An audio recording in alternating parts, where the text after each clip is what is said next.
Check.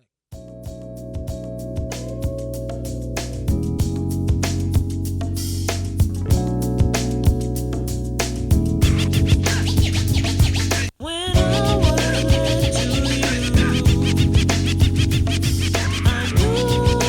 into you, I knew you were the one for me. Come through, dig the sound. I swear the whole world could do you empty. Crowd around. I used to cop a lot, but never cop no drop. Hold mics like ponytails tight and bobble ops. Stop and stick around, come through and dig the sound of the fly brown 6060 psycho who throws a dick around. Bound to go through plat, can't destroy rap. It's an intricate plot of a b-boy strap. Olivia. Yeah. Why'd you pick that name? I tell people it's from Gone with the Wind, because I wanted her to have a classy, Olivia de Havilland is an actress that's in Gone with the Wind. Okay. And then I tell people it's because when I talk to her, she looks at me like, frankly, my dear, I don't give a damn. Yeah. But she's a good girl. That's how cats are. Oh, my God. But the funny part is, it's like, he's never had a pet his entire life. I said, I said, nothing? He goes, well, I had a turtle for a little while, And so, he was never used to her, So it's like, but after a while, he's like, oh, you can't be getting this. You have to get this type of cat food with the extra gravy for her, And I'm like, oh, what the fuck? You know what I'm saying? Really, dude? Yeah. Which I do, but it just kind of surprises me. And it's like when he walks in, I say, oh, Daddy's home. Literally, we'll jump off the bed or the couch or whatever and run to the front door to greet him, Like, oh, my God, really? Yeah. That's funny with a cat because usually there's like, ugh. Oh, yeah, they're like, oh, yeah, whatever. Yeah. But no, she's a good girl. No, I finally, after like 10 years, got all the cats to love me because now I give them treats. Yeah. So now they come looking for me when I come home because they're like, oh, you give me the special stuff. So. Yes. There's a stray cat in our neighborhood, and I call him Larry. Mm-hmm. And he said he's like when I go to work on weekends, I get up at 4:30. Yeah. And I'm out the door, and he's like running to my front door. I'm like, okay, Larry, here you go. And I'm actually he lets me pet him, so that's good.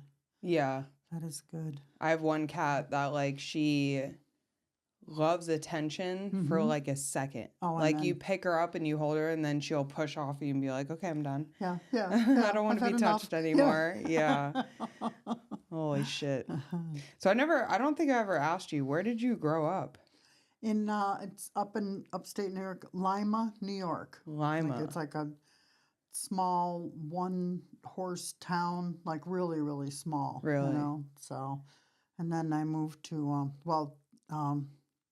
then the high school that I went to, it had like, it's a terrible thing to say, but different classes, like Lima, where I was, that was farm country. Okay. So that was the people that didn't have a lot of money.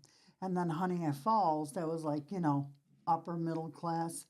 And then we also went to school, people's called Mendon, and they had, pools inside their houses and stuff like Real that. rich. Yeah. Real rich, So it was like, oh my God.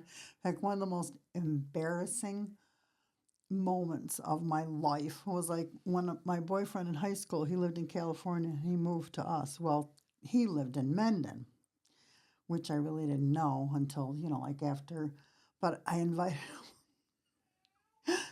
him over to our house because we had a brand new double wide, Yeah. So I was like, wow, this is so cool, House party. and and I was showing him, and he was a nice guy. He's like, oh, this is really nice.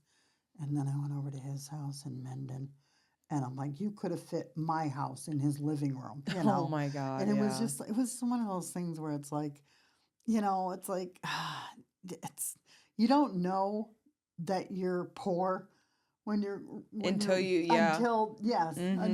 realize, oh shit, I am poor. I am. Yeah. I know. It's like I'm the first person to tell you I am trailer trash. You know. Yeah, You know? yeah. That's good. That's why we get along. Yeah. We're like, both white trash. It's like, it's like whatever, Yeah. So I just kind of, but it was funny because he was, we got along very well, obviously, but he was attracted to me because I think, besides my dazzling personality, but Yeah. I was our class president, So Oh, it's like, yeah. he was kind of one of those that, he always liked to, even like in later years, it's like, because we hooked up again in 2012, and it's like he just, he would drop names of, because he was plays bass in a band, he would drop names of people that he played with and everything. Yeah. And it's like, okay, No, one time he asked me, because he worked for Hewlett Packard for years. He was a computer architect, and one time he said to me, he goes, Heather, how come you never asked me how much money I was making? I said, I don't give a shit. Yeah. Yeah. I don't care. He's like, oh, I make $250,000 a year. It's like, okay. Okay. Yeah. Okay. Yeah. I'm still the same person. You're still the same person. I don't give a shit, But I know it's funny. It's like, you don't realize, that you're poor. No, it's true. Yeah. I didn't realize till the high school I went to, because we weren't like poor. Yeah. Like my parents were doing like decent, because my dad like started his own business until it wasn't working anymore, and then that's when things weren't going well. Yeah. But I went to this high school, Vieira High School. Oh, Yeah. Okay. I said right after it opened, and Yeah. I'm like, I thought it was the coolest thing that I was 16 and I had my own car. Yeah. It was a 1992 Toyota Paseo, peeling paint, $500, spray painted hood, Yeah. So I'm like, oh yeah, I'm the coolest person in the world because I have a car. Yeah. Like nobody my age has a car. Meanwhile, I'm going to Vieira High School, and these kids are driving Beamers, like, Range Rovers, like Land Rovers. I'm like, what the hell? And I'm like, oh, wait, I'm the loser. It's like, I used to stand there waiting for the school bus, and then Larry Checo, they lived right up, not even a mile up the road, but they owned the golf course, and he would drive by in his orange Corvette, and I'm like, yeah, bitch, you're poor. Yeah. Yeah. Yeah. I don't know. Until I got older, like now too, because I'm like, we're doing like, well for our age, especially because we don't have a kid. That's like a lot attributed to it. And then obviously like family and stuff. But it's like, looking back, I'm like, holy shit. Like, no wonder why we were making trips to the pawn shop every other week.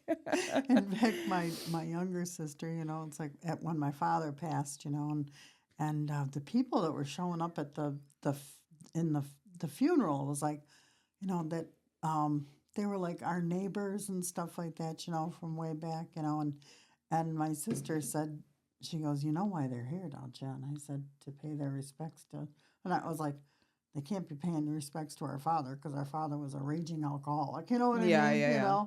And she said they came to find out how we turned out, because they just figured out that we'd all turn out like crack whores, Yeah. So it's like, oh, okay. Yeah, they're doing all right. Yeah. It's like, all right, okay. Yeah. Because my mother left when I was in the 5th grade, and so she left. So my older sister and I, we basically raised my brother and my younger sister, which she doesn't appreciate. Yeah, of course. But, it's like, I don't know. And I think, and my mother had a terrific sense of humor. She was one of the ones that, she's, we had a rule. It's like, if you couldn't take a joke in our family, then, hit the road, Yeah. So... Yeah, it's funny because I was like super sensitive growing up. Like I couldn't take a joke for nothing. Oh. I was just big crybaby, just like anytime anybody hurt my feelings, But now, like that I'm older, I'm like the complete opposite. I know. It's like, oh, really? You want to insult like me? I could give Boom. a shit. Yeah, there you go. Yeah. I I know, it's funny. You just kind of put everything in perspective, you know. It's like, whatever, you know. Yeah. It's, When did you end up in Florida?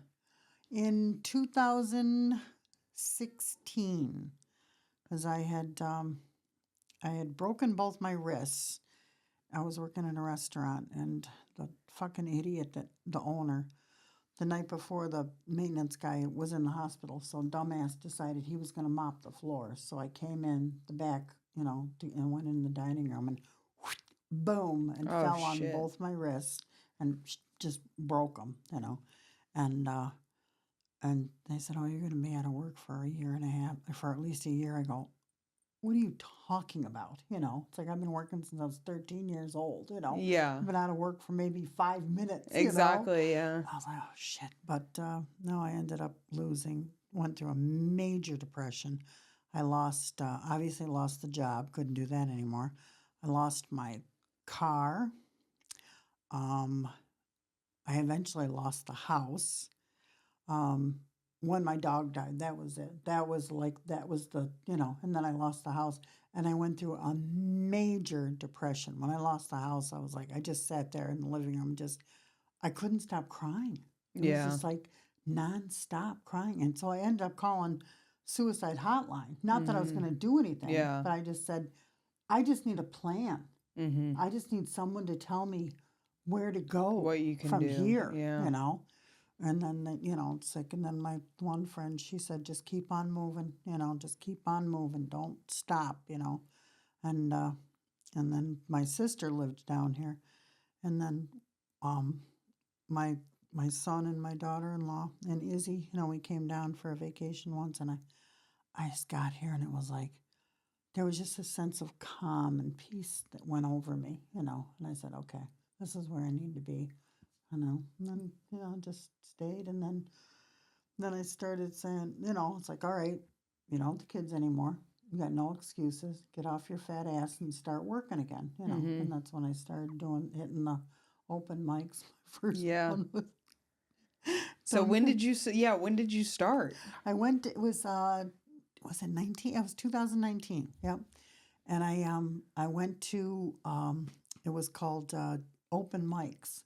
Now it's Okay, I've heard about Apocalypse. it. Oh, Yeah, God, yeah. you I heard it was loved amazing. Oh, you would have loved it. Yeah. Oh, my goodness gracious.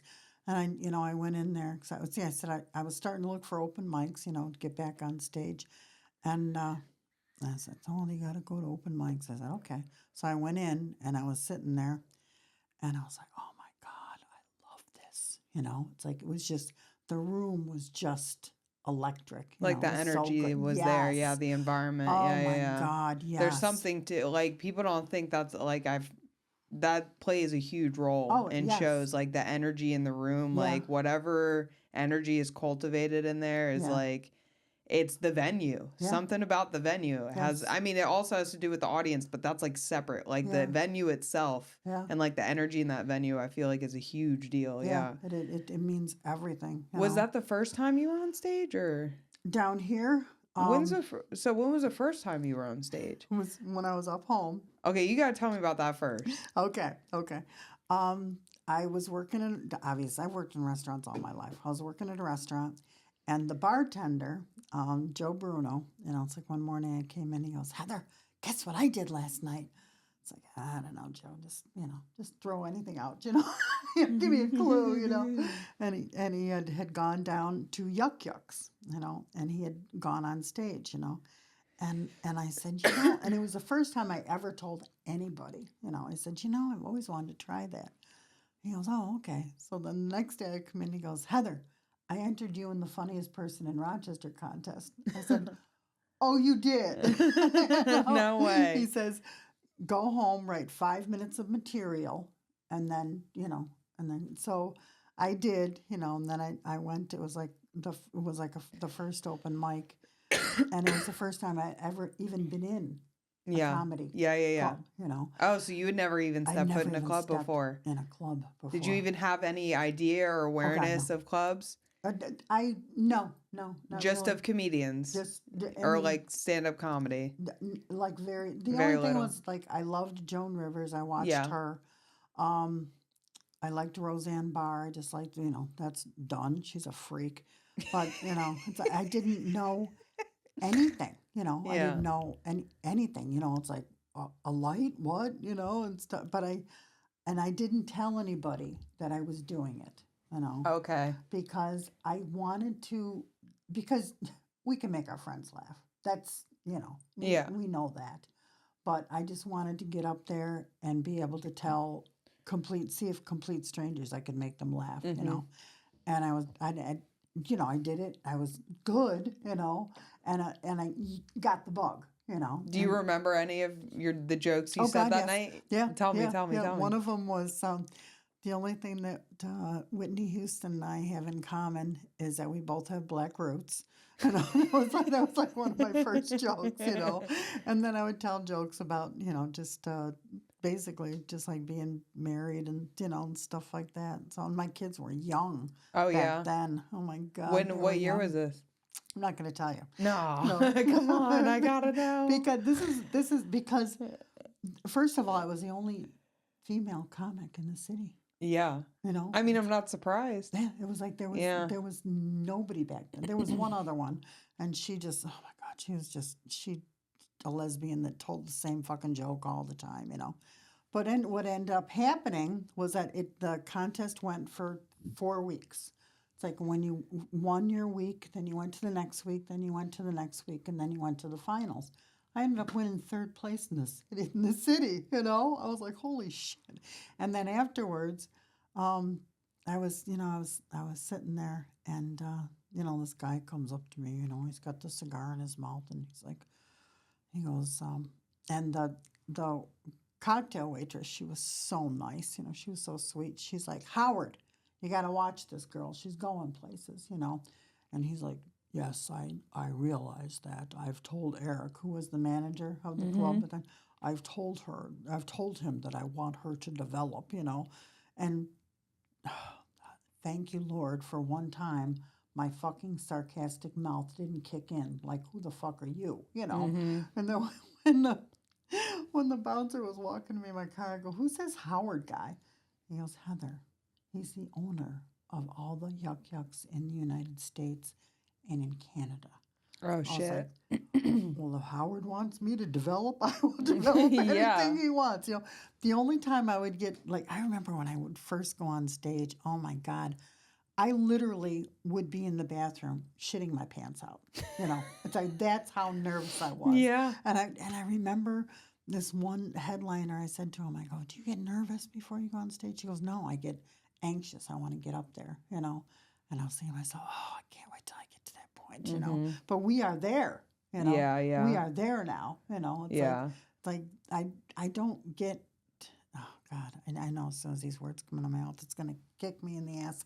But I don't get nervous anymore. I just want to get in there, and I want to get up there, and I want to have fun. It's funny you say that, because I wonder if it is the same type of adrenaline, but it's just in a different way. Yeah, it doesn't hit you my have the balls nervousness anymore. to where you're like, oh, you're about to shit your pants. Yes. Or you're you have the anxiety of pumped up adrenaline. You're about to get on a roller coaster. You're excited to do it. Yeah. But it's you don't know what's gonna happen. It's yeah. So I wonder, because I feel like I've been mistaking that myself. I always feel when I get that amped up adrenaline before, because I know you've seen me. I'll be dancing, moving, doing boxing the air, jump, just stupid stuff, because I don't know what to do with my energy, because it's that anxiety and adrenaline in me, and I can't wait to get on stage, because as soon as I get my first joke out and they laugh, I'm I'm in heaven. Yes. I'm fine. Yes. I'm perfectly fine. Yes. Yeah. That's what I tell people. It's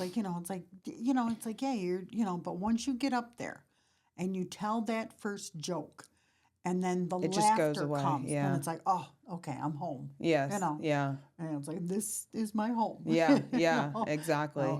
But it's crazy, isn't it? It's and I always try to remember that when someone new is going up, and it's like, God, I wonder how they're feeling, I know. how they're feeling. Yeah. Yeah. That's why I always try to start out with even though, it's a good joke, and I love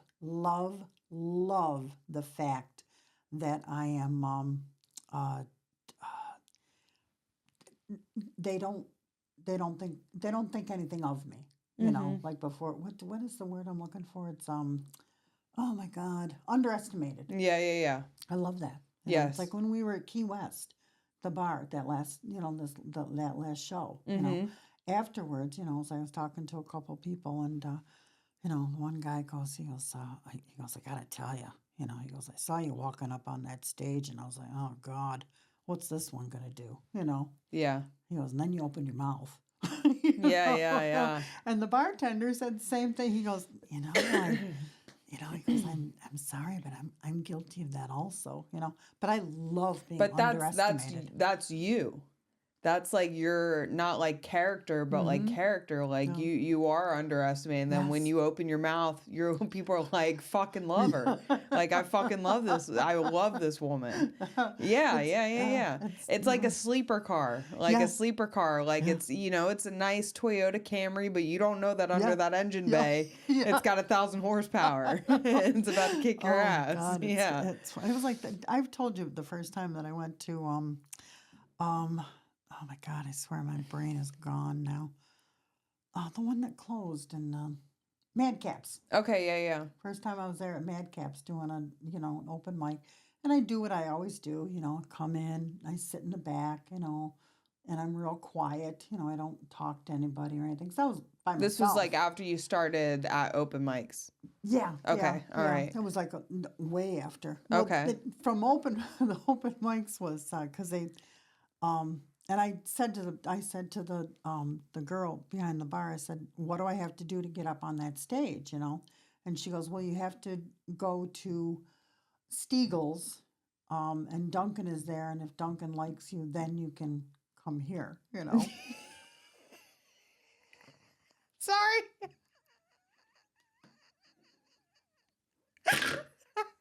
Sorry, Heather. Like, okay. You're like, Howard?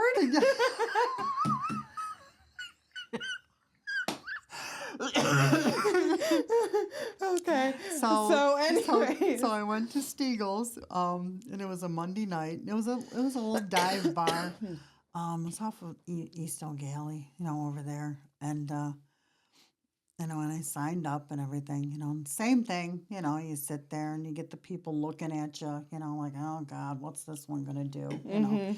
And it was Duncan. First time I had met Eugene. Eugene was there. Who else? There was oh God, his writing was so good. There was this one kid, he doesn't do it anymore. And then there was, oh God, there was this two that, Christian Moore, he was there. I don't know if I know him. I know the name, but I don't know if I know him. I don't think I've met him in person. But anyway, they'd say, so we did that, and then I got up on stage, and then I didn't know, but after everybody's done, they have all the comics up on stage, and then the audience votes for who was the best. Oh. Yeah. Yeah, you know. Hell yeah. That's great. And the rest of them just got their panties in a bunch. You know, they're like, I don't, you know. He goes, I don't, you know. And Duncan's like, I don't know who the hell she is. You know, he goes, I didn't bring in a ringer. You know, and he said to him, he goes, you want to be better on stage? Write better jokes. You know, I was like, yeah, thank you, dude. You know, because they really treated me like shit. Yeah. You know, it's like, this is not a competition. You know? I know. It's crazy to watch everybody that's at the same level just God, like they're better than each other. Yeah, it's like, what the heck, you know? We all are. Yeah, it's like this It's is... the same step of the ladder, trust me. Yeah, really. And you see all those rungs up above us? Yeah. Oh my God, but I was like, okay, whatever. But that was when I started doing it, you know, more and more. Yeah. Each week, you know, I would do that, and then, you know, and then I finally, I met Jimmy Moynihan. Yeah. And he had a couple spots, you know. And he was always so good to me. Like one time he texted me, he said, Heather, are you coming out tonight? And I said, well, no, probably one of the first times, you know, he came up and he goes, oh, are you going up tonight? I go, yeah. He goes, oh, thank God, we need good people on the stage, And it was kind of nice, that you get, because you don't think that anybody even knows who you are or anything like that, And then it was nice hearing it from a stranger. 'Cause he didn't have to say that, Yeah. No, and Dorian, Gale, he was, I loved him the first time I saw him on stage too. Yeah, He he's was been good. doing it for a long time too. Yeah, he has. Yeah. So, and then things just have been slowly progressing. And just rotating and changing. And I'm so sad about Beachside Retro. Oh, yeah, that was, I know. The first I time missed that mic. first time I did that one, I was like, oh man, I love this place. Yeah. Love this place. It was so comfortable and like, Yeah. it was the first place I did stand up and I was like, oh man, like this is, Yeah, this is it was sad to let it go. Oh, I was like, know. damn. And the Mojitos is gone now I too. know, and What that the was the hell? first time I saw That was the first you. time we met each other. Yeah. Because it's like I always get excited when it's a woman that's going up. Yeah, me too. I was like, oh God, yes, please. You can do this. You can do this. Mm-hmm. I had heard about you before I saw you, and I was like, because I was like, oh, you got to see her. She's really good. I said, okay. And That's nice. yeah. So I knew about you before I saw you. Yeah. Same with Susan. They did the same thing. Oh, wait till you see this one. She's really good. Oh, it's nice. I think that's why I like doing Sarah's all women show so much. Yeah. Because we have such a camaraderie. Mm-hmm. There's no we are rooting for each, for everybody when we go up there. There's not that, I don't know. I'm better than you attitude. Yeah. Yes. There's a lot of that in other places. Yeah. God, I hate that. I know, me too. It's like, really? So, I don't know. But no, the first time I did Madcaps, same thing. I went in all by myself, and I'm sitting in the back, and I'm getting the looks, and I'm so used to it from these young guys. It's like, oh, Daz, what's Grandma going to do over there, And they had all gone up, and I sat there, and I'd put myself, like, way down last, and I'm watching all of them, go up there, and they're doing the same thing. It's like smoking pot, watching porn, ba-da-da, and I'm like, okay, whatever. And then finally a guy got up there that was funny. That was Patrick, And so then I got up there, and all of them had gone outside. Of course. And you can see through the plate glass window. They're all out there giving themselves high fives. Oh yeah, you did great tonight. It's like, oh God, right.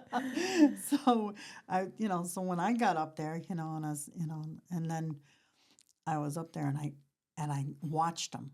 All their little heads come whipping around. When they heard the first laugh, like, what's going on up there? So, and then when I got off, Patrick said, he goes, you've been doing comedy for a while? I said, yes, So it's like, so I loved going to Madcaps too, And then Jimmy had Moon Room. That was it to go. And, but the one I really liked was Mojitos, like before, And I used to have fun. Remember when I used to make fun of Alex? When he was in the back? Yeah. Oh, that was so much fun. The first time I did it, and it went over so well, I was like, oh, this is something I'm going to have to do every week, Yeah. Which I kind of had to. Pretty much. That was so much fun. Oh, my God. I remember one week I was like, oh, they're giving me the light, so I got to go, And they're like, no, pick on, Yeah. And then I was thinking to myself, God, but Alex, he loved it. He's like, no, it's fun. It's making the show. So it was good. Yeah. It was good. But we've made so many good friends doing this, Yeah. It's like I really do like it. Yeah, I've never really had because I don't have any close friends. Like, I didn't really have friends till I started doing comedy because I just didn't. I couldn't meet people that were the same as me. Yeah. I'd either sound insane to them or they Yeah. would be too much for me. And I Yeah, would be like, yeah. it doesn't work. But when Yeah. I start meeting people who do comedy, I'm like, oh, these are the mentally ill people I've Yeah. been looking for my whole life. Yes. Like these are the we should all be in an insane asylum Yes. together, but we're Yeah. just out here in the world, and it's Yes. nice that we have another place to go to. Yep. And they're just laughing at their life, you know. No, yeah. It is nice because most people that like really love, like, are doing comedy because they love comedy, Mm-hmm. like most of those people are who they are. Yeah. Yes. There's no mask, there's no like fake bullshit, Yep. and I'm just like, I love that because it's Yes. so rare to meet people like that. Yeah, to just get up there and just expose themselves. Yes. You Yeah. know? It's like, God. I know. I love when they pull their pants down. I've been with my husband for 12 years. I gotta get a show. Shit. So you've been doing comedy for so long. How many hours do you have, you think? Oh God, if I not as much as I should. That's why I don't tell people like when I started. Yeah. Because if this is what I regret that I did not understand yucks the way, you know, how lucky I was, you know, because we would do the open mics. Yeah. We were allowed to not only come every weekend and watch the headliners, but if we wanted to open for one, we could at any time. Wow. At any time, you know. Yeah, so you had no concept of the no. reality you were in, like in the No. comedy world. No, Yeah. I didn't. I Yeah, didn't realize yeah. this gold mine. It is such a cool story, Oh though. my God, that was in front of me. You know, it's Yeah. like I remember one time, I had Paula Poundstone was coming to town, and I was like, oh man, I'd really like to open for her, you know, and she had, and so I went to Sean. She was the assistant manager there, and she said, Heather, she's got a rider on her contract that she doesn't want women opening for her. She goes, and also she has to have a clean comic open for her, you know. And I was like, what, are you kidding me? It's hard enough for women in this business. And she's saying she doesn't want a woman to open for her. Yeah. She's not going to give a woman a Yeah. leg up, you Yeah. know? So you know that when I went to see her that weekend, I had a huge chip on my shoulder like, oh, you're kidding me, right? Yeah. She made me laugh from the minute she stepped on that stage until she stepped off of it. I was like, yes, that's that's what I want. I want that when you get off stage, they're like, no, we want more. Yeah. You know. You want to give them that feeling. Yeah. Like the one night when Kyle was giving me the light to get off the stage. And I was having such a good time. It was at Villains, and I was having such a good time, and they were laughing. It was just like we were having such a good time. And I said, oh, I just got the light. Kyle wants me to get off the stage, you know, and they're going, oh. And I said, all right, turn around and say, fuck you, Kyle. So I got the entire audience to turn around and go, I think you told me about that. That's hilarious. Fuck you, Kyle. Then the poor guy had to come up, you know, on stage right after me. That's hilarious. I was like, Kyle, I'm sorry. He goes, no, Heather, that was perfect. He goes, that was so funny, you know. Oh, that's great. Yeah. I'm going to reminisce about Villain. I'm just going to be like, I miss that place because I'm going to be trapped for a while. I'm not going to be able to get away. Yeah. I can't wait to have you come headline out there. I'm it's gonna be so much fun. It's gonna be so much fun. I just love.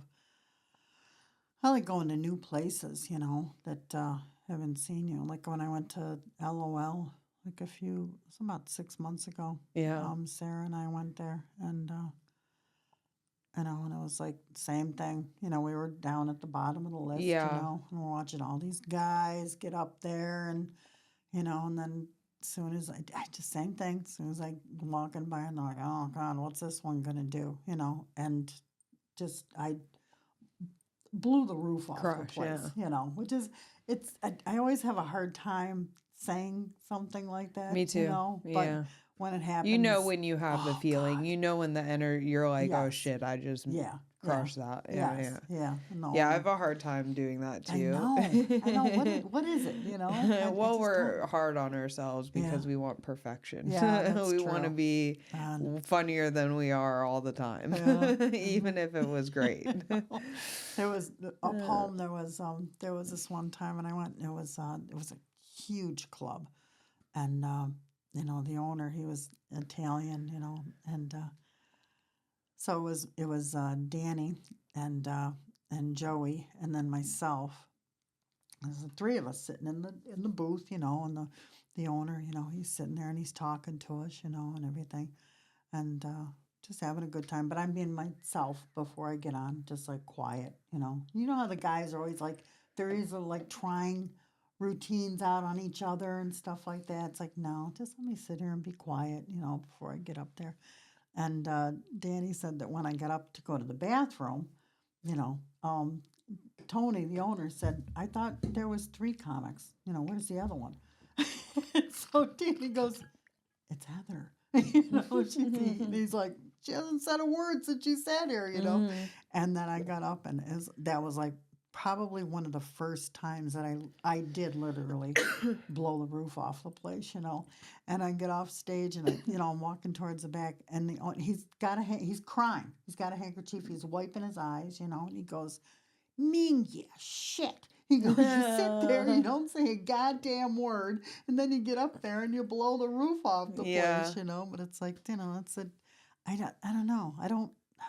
But when you get those shows, it's like it just makes you like want that every single time, and it's like because I've only had that happen to where it was like holy shit, maybe like 2 or 3 times where it's just the rolling laughter throughout the set, like everything, like even though I'm not saying funny shit, they're just fucking laughing and laughing and laughing. But that feeling when you get those like big pops, it's like, oh yeah, I'm capable of more. Yes.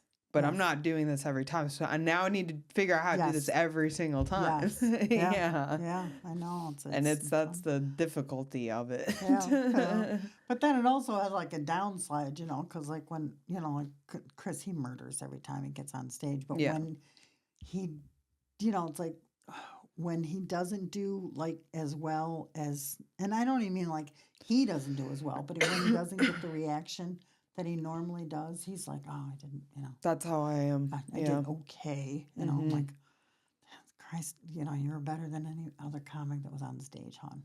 Yeah. It's like, No, I understand that perspective. Yeah. Because it's like I said, you just like, once you get that laugh, you're like, yeah, I need that for everything. Yes. Yeah. And if not, my shit's not good enough. Yeah. And you just, but it makes you want to work harder. It makes you just like, okay, I gotta just, keep on keeping on, but it's hard to think of originality. Yes, exactly.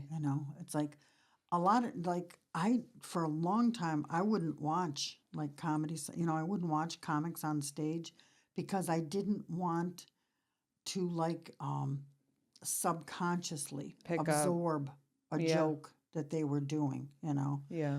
Because I'm like, oh, but it's hard to sit there and think, oh God, what's something different? That's not, and it's like, that's what I feel like now that I'm like a little over 2 years, like I'm just now starting to get away from low hanging fruit and get into like really original stuff, which I can really say like not original, but like not low hanging fruit, maybe like 2 of my jokes. Yeah. Less than 5 minutes. Yeah. Of like really like original thinking that is surprising when I say it to people, because I've had people shout out punchlines in the audience, and I'm like, oh. Yeah. It's not surprising at all. Yeah. This isn't going to make, real comedy fans like laugh. This isn't like a well thought out like joke. Yeah. So that's where I'm like, I've several of those where I'm like, fuck, like but it's that phase. Like I'm only been doing it for so long. It takes a long time to like, I feel like get to know yourself well enough to be like, oh, now I can express my original thought. Yeah. Yeah. And I mean, how many times have you been watching a comic and you go, oh, damn, I wish I had thought of that. Oh, God. Or else they do it up there and it's like, oh, man, I was going to do that, but now you can't. Yeah. You know, you can't do it. Like I've even had like I had this joke about I don't share it was, you know, stupid joke, but I thought it was so funny because I was like, oh my God, I've never heard anyone say this before about I don't share this isn't like there was like a whole thing, but I don't share headphones with my gay best friend because I don't want hearing aids. But then I was watching Kill Tony and Harlan Williams. He didn't say the same hilarious. joke. It wasn't gay best friend wasn't even involved, but he made a hearing aids like it was the same. Like I was just like, it's not original. It's not original, and that's where I'm like, fuck, because I love that one. I thought I was like, oh my God, nobody's ever said this before, and then I see it and I'm like, God damn it. Yes. Oh my God, I know. But. No, it's I think that's what the years take. Yeah. Like that's what the years take, and looking back at your life, looking through your daily life, the things that you go through. At least me, like I try to talk about real life circumstances. Yeah, Not every comic does, but yeah, because it's something that, you know, it's easier for me. I mean, how many times have you been in the bathroom after a show or, you know, and had some woman come in and go, oh my God, I know exactly what you were talking about. Yeah. You know, I get that a lot. My favorite part of the show is like afterwards when I'll stand by the door as people are leaving. You know, it's like, oh, did you have a good time? You know, it's like, yeah, we did. We really did. You know, just talking to people, just just so you know that, you know, you did it. Because I don't know. I just it's a pride. You know, It is, yeah. You know, it's like God. It's like the way I look at it. It's like people, they work their asses off all week long. You know, and it's like, and then they shell out their hard work, you know, hard-earned money to sit there. You know, it's like, that's why I try to dress appropriately, you know. It's like, I don't have my tits or ass hanging out up there, you know, not that anybody wants to see that, but you know what I mean. Long sleeves, jeans. Yeah, it's like or at least for me. It's like respect for the audience, you know. It's like you know, I try to be on time, you know, I try to just, I don't know, just obey all the rules. You know, to make it a good show. And then afterwards, I like to, you know. Because they're serving us just as much as we're serving them. Yeah, yeah. So it's like you have to give that exchange, not just energetically, like physically too. Yeah. I mean, because we want their approval at the end of the show. We want to know that we fulfilled whatever need they had. Yeah. It's like when in some weird way. It's like something I've found too. Like when I do my DoorDash during the day, you know, and I'll drop something off, and somebody look at me and go, "Wait a minute," you know? Yeah. Oh, really? Like, yeah. I know you. That's great. I saw you. You know. So, and the way I look at it, it's like, well, number one, I've told people, please don't ever tell anybody that you saw me. Yeah, you know, it's like when I do DoorDash, I got the hair pulled up in a ponytail, I got on a hat, you know, and I'm like, I'm wearing, you know, no makeup whatsoever. You know, I was like, please don't tell anybody that you saw me looking like this. Yeah. But the way that I look at it, it's like, well, they must have enjoyed it, because if they didn't, they wouldn't say anything. You know, they wouldn't have said, you know, like, oh, I saw you, you know, bite the big one on stage. They'd say, have a good night. Yeah. Yeah. Yeah, really. Don't give up this job. Or say the person next to you is funny, and then look at you and go, oh, you too. Yeah. I know, I love that. I love that. Okay. Especially when they think that the host isn't part of the show. You know? It's yeah. They don't understand it's funny because like it's like working a new job, like getting behind the counter for the first time. Yeah. It's a different world. Yeah. So like audiences have zero concept. Yeah. Like at least like not like diehard comedy fans probably do, but like regular audiences have no concept of like how a show is set up, like why it's set up that way, like. And the host, they're like, oh, the host is just a guy. Yeah. He's just there to, you know, surprise he wasn't serving us drinks or whatever. Yeah. I don't know. It's and one thing I'm not used to, because I don't do crowd work. You know, it's I guess because when I started, it's like when a booker asked you how many minutes do you have. Yeah. You had to tell them, you know, exactly how many. There was no, you know, oh, I'll do like 10 minutes of, you know, working the crowd, and that'll be part of my, no. They want to know that from the minute you step on that stage until you get off, you have material that entire time, Yeah. So I'm not used to doing crowd work, It's not that I'm, but I'm trying to get better at it. But it just kind of bothers me, like when I see, audience think that, it's like, because like when I first started and friends used to come watch me, and I'm like, okay, here's the rules. You don't sit in the front row, You and you shut the don't fuck up. shout shit out. Yeah. And I was like, oh, because I had one, friend that did that. Oh, I thought I was helping you. How are you helping me? No. It's like I have everything in my brain. I'm trying to, structure it, go a certain way. Yeah. And you're shouting shit out. How are you helping me? Yeah. It's like, horrible. No. So, Yeah, some people just don't get it. No, they just don't understand it. No, they want to be part of the show, It's like, oh God, whatever. Yeah. Good. Then you give up your, your free nights and hit the open mics when there's 2 or 3 Exactly. people in there, in the audience. It's like, Yeah, no, when people really piss Yeah. me off in the crowd, that's what I say. I'm like, hey, we got open mics on Yep, Fridays. Like, yep. Oh my God. I know I had to really like dig into some, like almost a kid, to be honest. He was Yeah. like 18 and he was just heckling the shit out of every comedian, just wouldn't stop sitting in the front row. It was Yeah. that villain. Oh. And then I get on stage and I don't put up with that. I'll be Yeah. mean, like very mean too. Like even if it fucks my whole set up, like I just don't, I have zero regard for what comes out of my mouth when I'm up there. Like you asked for it. Now, Yeah. So I get in the kid's face and I go, listen, I understand you're shouting things out because your mother didn't love you enough. Yeah. And I said, I understand that because that's why I'm here on stage shouting things out. Yeah. But if that's the case, I'm going to need you to shut the fuck up or leave. And if you don't shut the fuck up, I will drag you out of here myself. Like, and I really upset. The kid got very like, because he's a young boy, like, turning into a man, like having a woman talk to you like that is, that's going to stick in your mind for the rest of your life, which is probably good. But and I think that's why I've never had a heckler, because they're like, it's like, what's going to happen if grandma comes back with something, Yeah, Then I'm going to look like the asshole, I know, yeah. There was one time on this, like way back when I first started, and there was this kid, and he was the host, and there was some drunken bridesmaids, Jesus. in the front table, Fun. And everything. And it's like, oh my God. And then it's like, oh, they were going to be part of the show.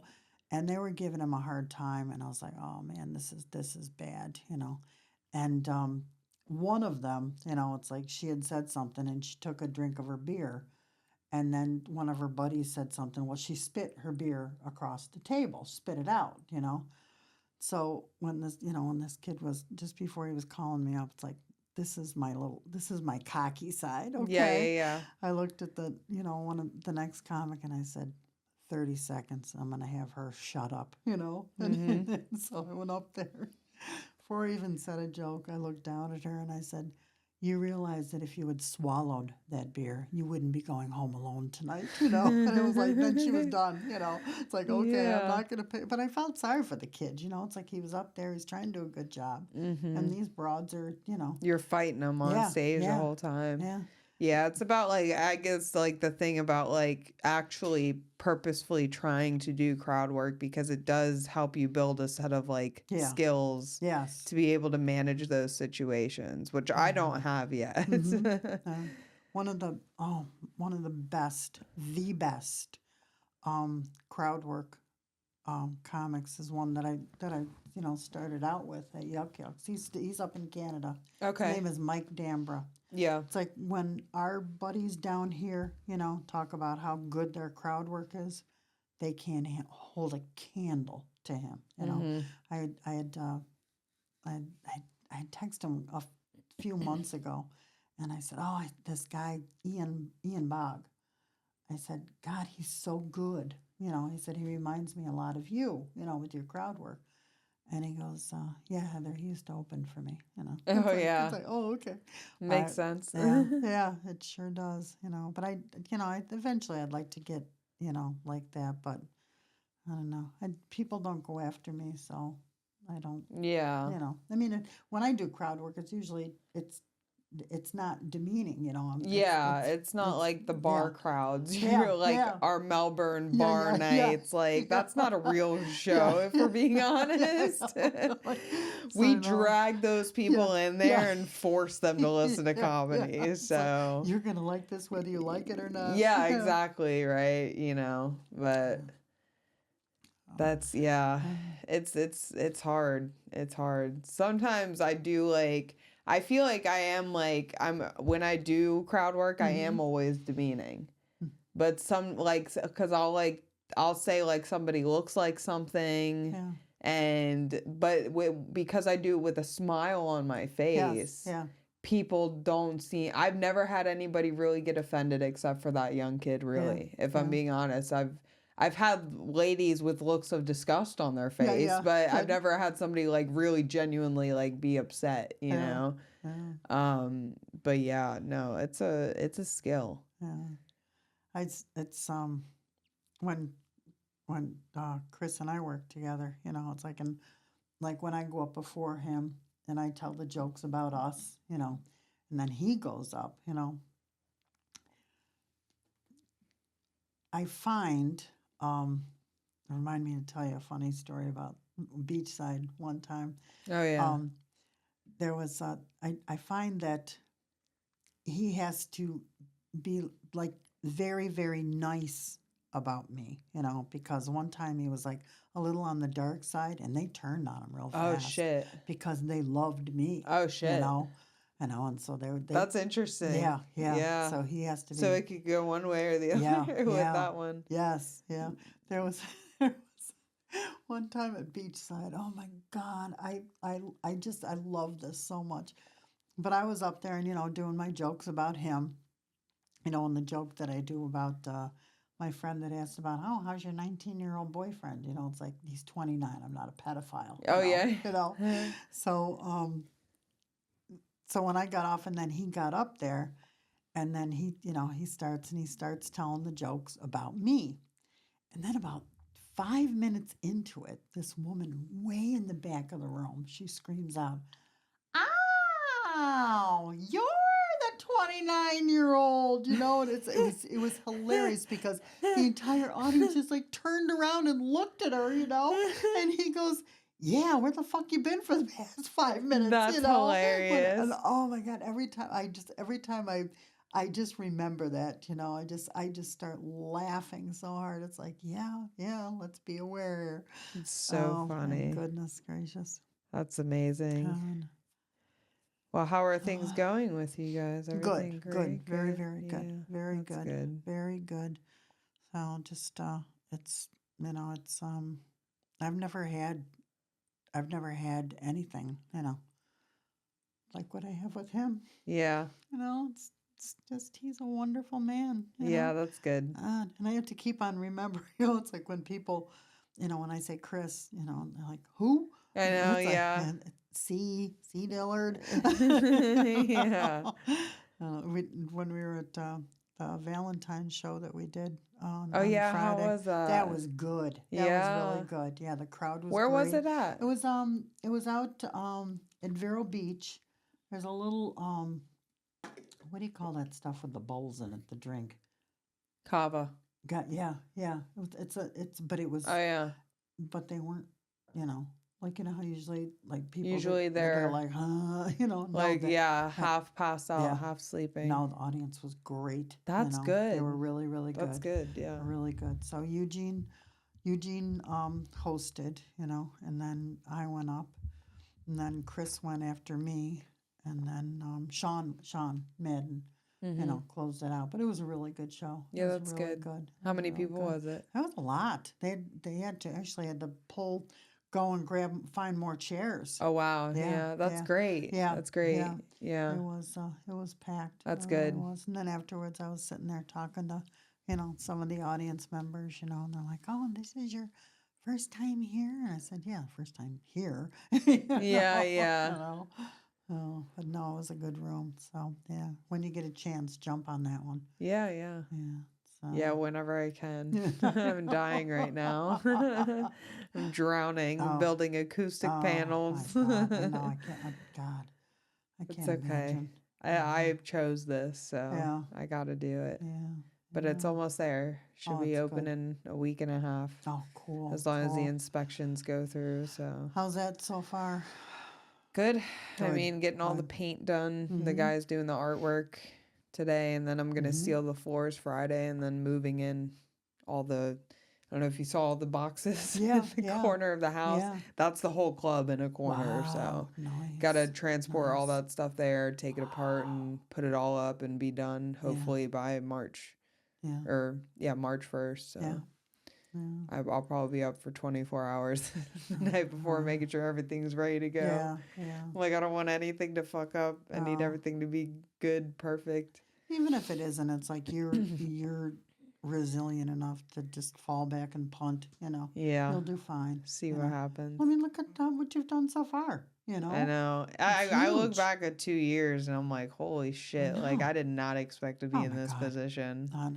I never had the guts to do anything like that, you know. It's like, wow. I think it's just because I really don't have many responsibilities except for a job. Because really, like, I feel like if I had a kid, like, I wouldn't be doing any of this. Yeah. Like, none of this. Like, because my whole life would be focused on that. Yes.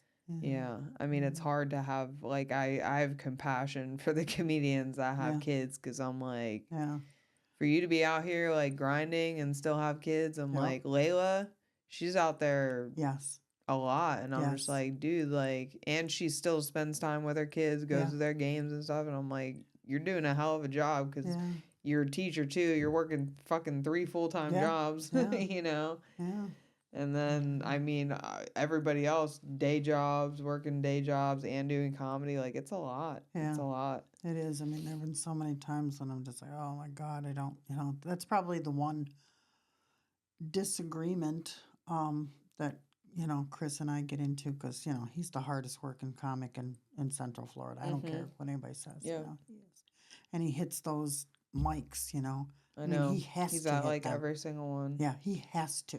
I You know. know, it's like, and, you know, it's like, oh, come on, you gotta, it's like, oh, I'm just too tired, you know. I know. And a lot of it is, it's like, and it's not that I'm a snob or anything, Lord knows that's not it, but I have a hard time going to an open mic when there's, like 1, 2, 3 people in the audience. You're getting no, like, actual feedback on your jokes. Yes. Yeah. I'm not, you know, it's like I'm not up here telling jokes for the other comics.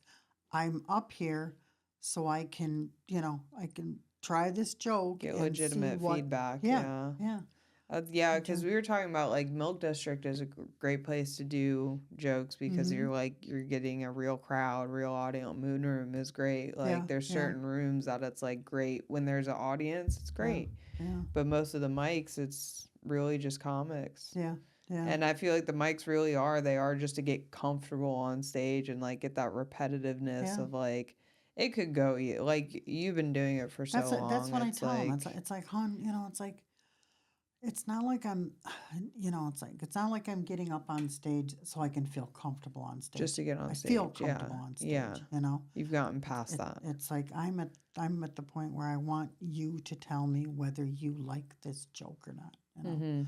And it's like, and when you got, you know, 1 or 2 people and they don't want to laugh, you know, or, you know, because they'll stand, you know what I mean? It's like, oh, if I laugh, then they'll stand up. But I don't know. And I don't want to do you know, just don't want to do it just for the other comics. Yeah. You know? Because you've got your stage presence down. So it's like you can work on your jokes whenever you can. And then when you can work them out in front of good shows, you do it. Yeah. And go to a mic every once in a while if you feel like it. But that's got to be. I mean, you know. I don't see, you know, famous comedians going to mics, you know, every single night, you know. Well, I know that Jay Leno did you know, all the time. You know, Yeah. It's like, and he did. He was Oh, yeah. all the time. In fact, one of the guys that when I first started out, you know, and he was like, yeah, you know, he goes, I was in a club, and you know, he goes, I was sitting there, and you know, Jay Leno, and I was talking to him about how I having a hard time getting up, you know, and he looked at me, he goes, there's a stage right there, you know. Yeah. you know, but that's the way he was. He was constantly getting up, you know, which is good. You know, it's good. But I don't know. Yeah, because I'm in that phase where I like go up as much as I can. Yeah, yeah. But because I'm married, like I also make sure I take, you know, at You least gotta a day off a balance. week to stay Yes. home. And Yes. it's like, I feel like it is circumstantial. Like it really Mhm. does just depend on the person. Because Yeah. like I do feel like sometimes I think about like down the road when I do have more success in like comedy, Mhm, not mhm. the like aside from the club, like just comedy in general.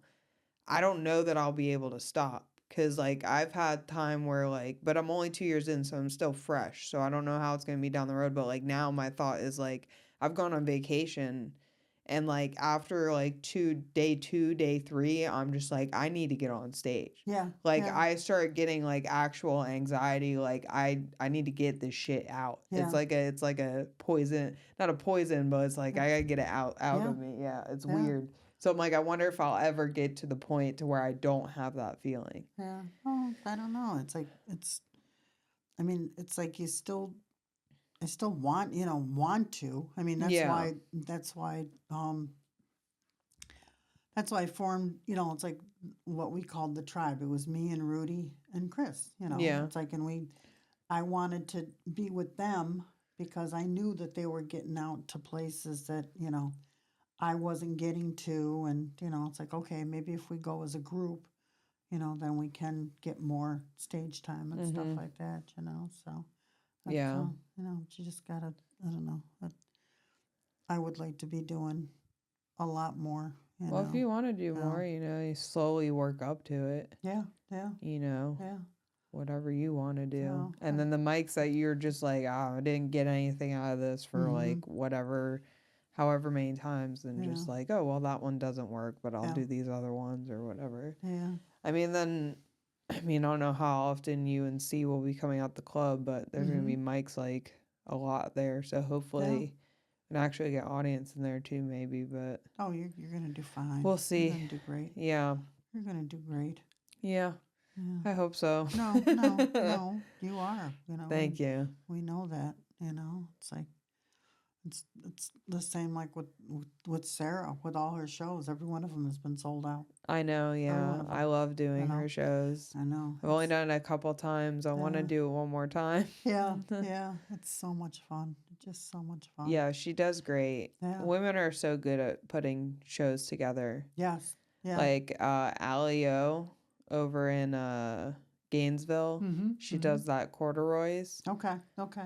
One of the best produced shows I've ever seen. Oh, good. Like it's just, when people do it well. Yes. Like it just, everything looks good. Everything Yes. sounds good. Like it's like the energy in the room is right. You're like, oh shit. Like, yeah. And women just are so like detail oriented. Nothing against the guys that run shows because like they can still look good. But I've just noticed women that put shows together, they are very precise. Yeah. You don't have to worry about, okay, where do I park? What time do I get there? This and that, and just little things that just make the show run excellent, having a lineup even before you go up there. Yeah. Exactly. Knowing what you're doing. So yeah. That's good. That's going to be good. Yeah. Yeah. I think we can end it there. Oh, okay, baby. Yeah. We'll have to do it again. I know. Yeah. Next time I'll bring the old man. Yeah. Yeah. We've been going for an hour. Oh, cool. Yeah. Isn't it perfect. nice when it's like it's so funny because Chris Robinson, I told him there was like one time when he sat down and we started talking about comedy. I said, don't do that again because, once I get started talking about comedy, I just can't. Yeah. I can't stop, Yeah, no. Yeah, me too. I'll just keep going. That's why I'm like, I honestly, I'm pretty thankful, but I don't know how I got it, but I have this really good thing with time. Like I have this, it's a gift for my comedy because I know when it's a certain time. Like I know it's been an hour. Like when I picked up the phone, when I stop a conversation, I'm like, it feels like it's been about an hour, and it was. Wow. I have this gut like time like understanding of how long it's been since I last looked at a clock. Yeah. Like when I get on stage, I'm like, sometimes I'm like, I'll know people are supposed to like me. Yeah. Yeah. And they haven't lit me yet. Yeah. And it's not about where I am in my joke, because I'll veer off and go all, I know it's been a certain amount of time. I don't know what it is, but I just like have this gut, like, not like to the millisecond, but like, you know what I mean? Yeah, I'm you like, do. thank God for this, because like it helps in comedy for sure to know like time. Like there's been times like there was, like a couple times like, oh, didn't you, you ignored the light. No, I didn't ignore it. I didn't see it. Yeah. It's like, no, I didn't, it's like I hate when people say that, it's like, I know. oh, you ran the light. You think you're so much better than everybody else. No. No, I didn't see the freaking light. You have a cell phone with other lights pointing at the stage. Yes. That's why I got it's pretty big. I got a 32-inch TV that's going to go behind the sound booth in the back of the room. Yeah. It's going to have a big clock on it. Yeah.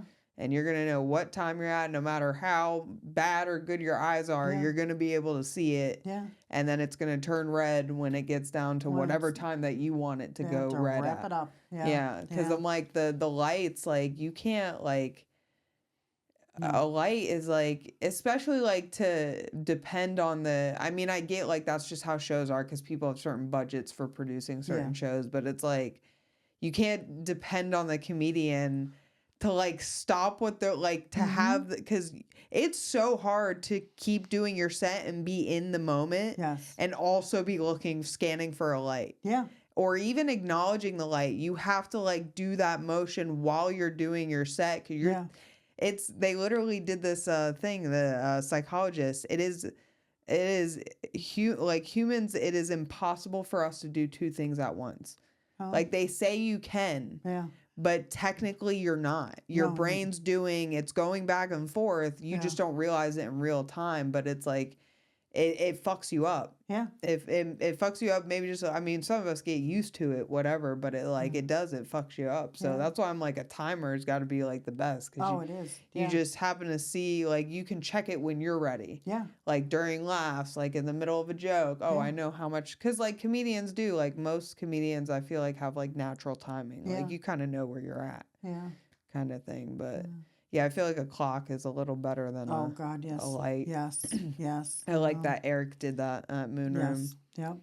And Sarah's got hers, which is perfect. Yes. Because you can look right at it and go, okay, I'm doing good. Doing here. It's like a lot of times, it's like they get like, oh, oh man, I was doing one festival, where you go and you can win, or whatever. And I was doing 3 minutes, and I wish I was like, I got up there and I told my first joke, and I actually was like, okay, stop laughing. I only have 3 minutes. Please stop laughing. It's like, who does that? But it's I gotta get through my jokes.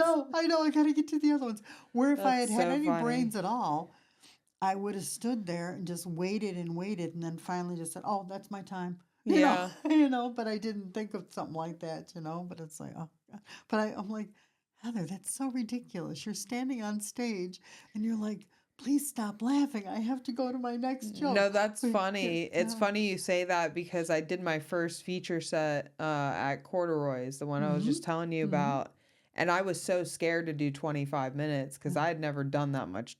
I mean, the longest I'd been on stage for like 20, 23, but like that's at, the cigar lounge in Titusville. Yeah. Where there's nobody. And I'm just, there's like 2 comedians. There's like 3 people watching us. Yeah. And I'm doing a freaking, feature set for nothing, an open mic feature set, right?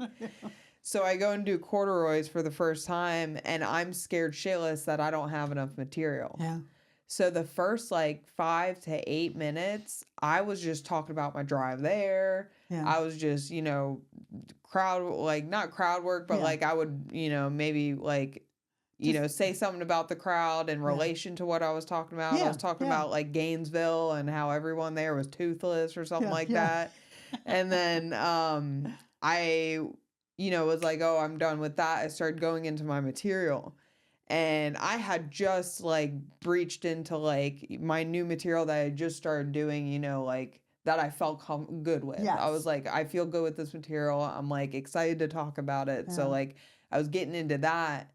And then I look up at the clock and I see it's at like 23 minutes. Wow. And I'm like, I haven't even gotten through my sweaty hands joke. I didn't get to this. I didn't get to this. Yeah. I'm like, oh my God, Yeah. what the fuck? Yeah, What have I been done? doing? So like, I was like, I just wasted so so much time not even doing mostly my material, like my good material. And I'm like, what the fuck was I doing?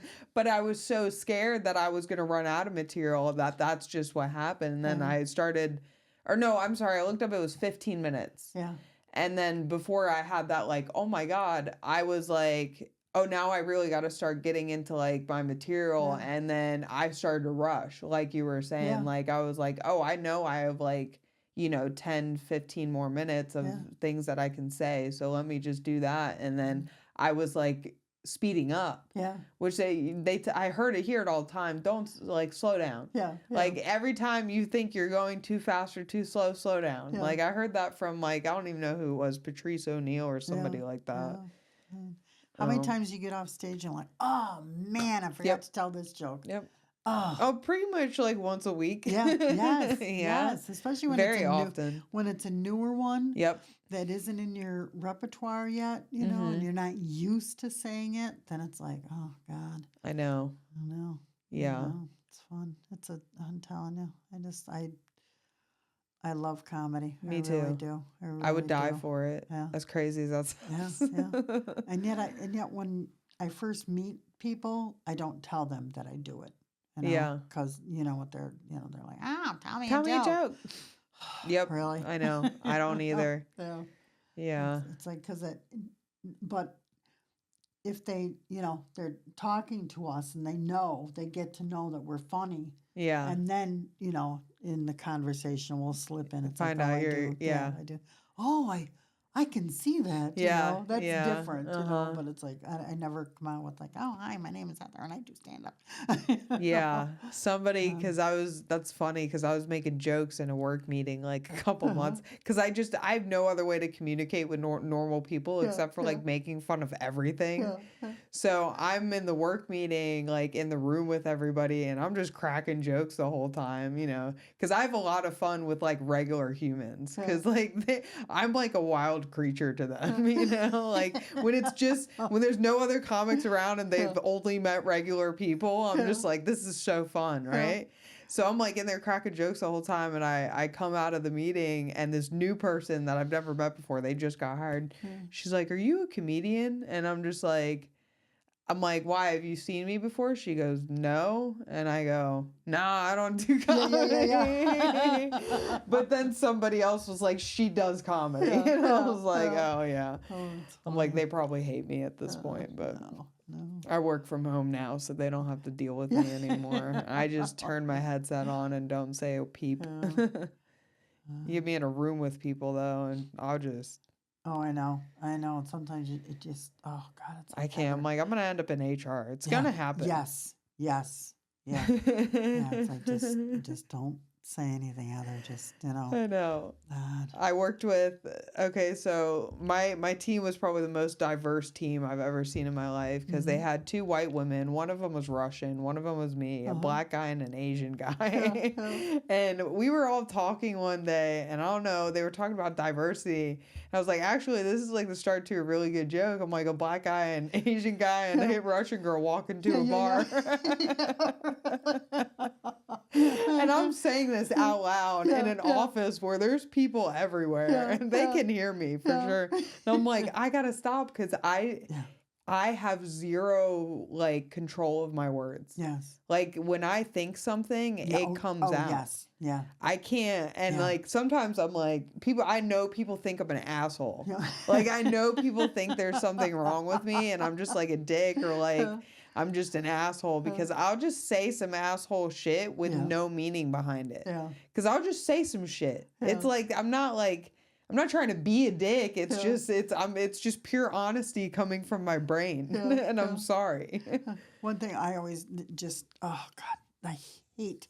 It's like when, you'll be with a group of people, and then you'll say something, and they're like, oh God, that's disgusting. And I'm like, no, you're just pissed off because you didn't think of it, or you didn't think it was okay to say it, Right. Yeah. So, I know. people just got to calm down. Yeah. Right. It's bad. But I've never really had any major issues with anybody with saying. I mean, I did in school a lot. I got in trouble in school a lot. There's this kid, my first joke, I guess you could say, was in kindergarten. Mm-hmm. I was going to Sable Elementary in Melbourne. Yep. And there was this kid in my class. His name was Grayson. Okay. And we would all pick on him. But one day I was like, hey, Gayson. And that was like my first, childish joke. And I got in trouble for calling him that, of course, because I'm a freaking kindergarten. I'm like 5 years old. Imagine a 5-year-old using gay. Like, I don't know what I was doing, but I was getting taught the wrong things. But I called him Gayson, and I got sent to another older class to eat popcorn and watch a movie and cry my eyes out. So it was the first time I ever got in like real trouble at school. I was like, oh my gosh. When I was in kindergarten, I used to like during lunchtime, if I could get somebody to get their milk to come out of their nose, I was golden. I was golden. That'd be my first. You would wait till they drank their milk. Yes, and then crack a joke, and it's like, yes, it's coming out their nose. Good, that was a good one. Yeah.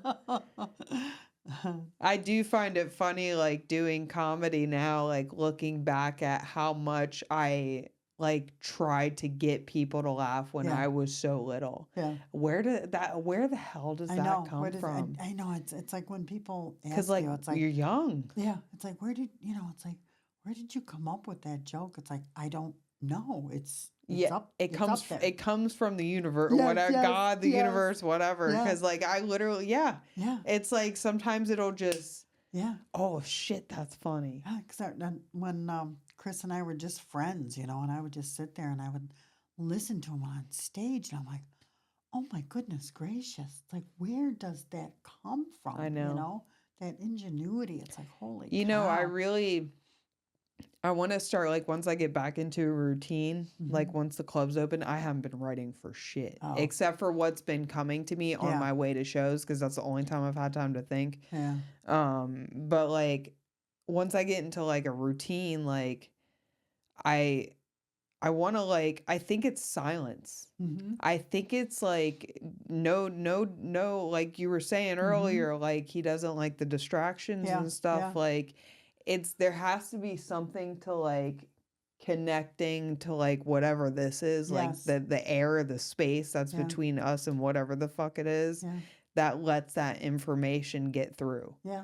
Whatever it is. 'Cause I do notice when I'm in pure silence and when I'm just thinking in my own head about just everything, that's when I get the most information. And it's I wonder, because I surround myself, that's when I don't have time to write, because I'm surrounding myself while I'm at work. I've got a little YouTube or podcast playing, and there's always some background noise, music in the car, whatever. And I'm I want to get to a point to where I can practice try to put the shit away. Yes. Yeah. Because I had that for 2 years before I started comedy. I had no social media. Yeah. I wasn't even watching YouTube. I wasn't watching anything. I was trying to read more, and it was amazing. Yeah. And then once I got the freaking TikToks and the Instagrams, I'm freaking scrolling. Oh God, yes, yeah. I used to at night, I'd be trying to get to sleep, and then all of a sudden, I would literally make myself laugh, Yeah. because I'm like, that's at the end of the night too. Yeah. That's really funny, and it's and sometimes, it's you'd forget what it was, and then other times, it's okay, I gotta write that down. Oh, it's crazy. Yeah. Chris and I have two different styles, it's I write everything down, and he has everything on his phone. Yeah. Same thing with our calendars, it's he has everything on his phone, and I literally have a paper calendar. I have one too. That I write things down, In fact, Chris Robinson was he was saying, are you free this certain? It's when I get home, Check my and I calendar. and then I even tell people it's a cat calendar, just Yeah. so that they get that image, of me, with me with my cats, Yeah. writing things down. It's funny, the whole process. You just kind of wonder. It's like how, like, I'm sure you have authors that you just love so much. I would be in awe if I met like some of my favorite authors, because I just want to say, where does that come from? Yeah. It's like, man, just amazing. It's amazing. Yeah. And so I don't know. I just like I just see me now. I'll be at the Raisin Ranch, in between bingo calls, telling jokes, There I'll be. No. Oh, God. Oh, No, we're gonna make you famous. I swear. We're gonna make it to where you're finally a famous touring headliner, and I'll feature for you. Oh my God. Oh my God. We would be so the much dynamic fun. duo. Yes. It's so much fun. Yeah, and It's so then much fun. it would be great. God. We'll do that. God. Don't you? It's like We should film you a special too at the club. That would be sick. Yeah. Get you like a special I know. online. The spilt milk out your nose special. Yeah. The intro will just everybody please prepare your milk. Yes. Nobody will have any drinks. No beer, wine. Just a little carton of milk. Yeah. This is how I know I'm doing well. After every punchline, you must refill your mouth. Yes. Yeah. No, but really, if you ever want to, let me know. Yeah. But, I know it's like I just keep on, like I said, it's like every time you get on stage and you do, you just want to work harder and harder and harder. Yeah. It's like I want to, just, do this. It's like kids, you never know when you're ready. Yeah, really.